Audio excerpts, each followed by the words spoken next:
Welcome to the Newsfeed. In today's episode, the presidential election is less than 90 days away. We're in the midst of deep political divisions, and it's safe to say we're charting new territory surrounding the truth. A Seattle author and filmmaker's recent work explores the history of what has brought us here politically. I'm Paris Jackson. Today's top story: what is the truth? It seems to be evolving for some. A Seattle writer and academic digs into America's relationship with the truth in our current political landscape. I sat down with David Shields to understand his research into how we got here, which is the name of his new book. Welcome, David. Thank you for joining us today on the Newsfeed. Thanks for having me, Paris. Let's get it right into it and talk about the truth.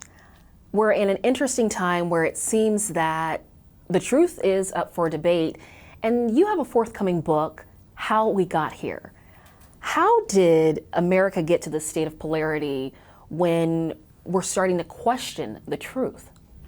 Well, that's, as they say, the trillion-dollar question, isn't it? We're all baffled by that. And I have a theory, and it's not like I have the absolute truth, but from the mid-'80s until now, authoritarians across the globe, from Bolsonaro to Xi to Putin to Trump, have increasingly used a kind of confusion to control the populace, taking what had been centuries of philosophical thought, questioning what's true, what's real.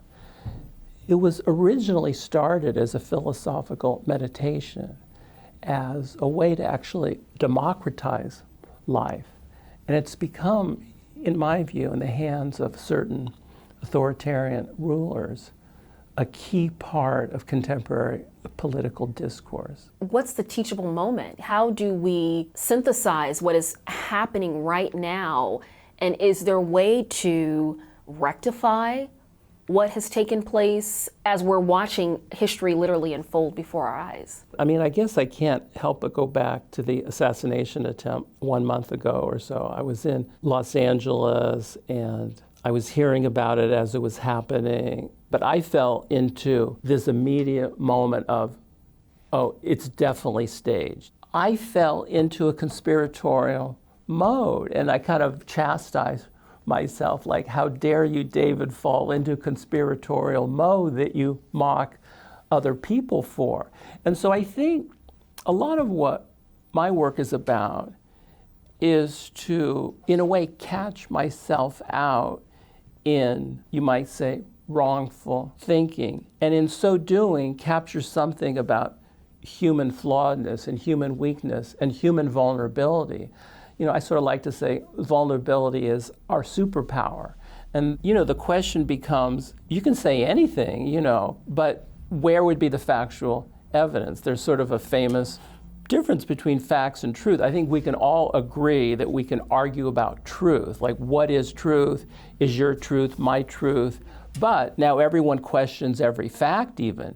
Oh, that's not really my voice on that tape, or I didn't really say that, or you've manipulated the tape. I think we're in a really, really difficult time, which is not exactly news, but the book and film are an attempt to show this didn't come out of nowhere. This is at least 200 years of the legacy of philosophical skepticism. It was a pleasure to speak with you, David. Thank you for joining us. Thanks for having me, Paris. His new book, How We Got Here, releases September 24th, and you can stream the movie of the same name on Amazon Prime.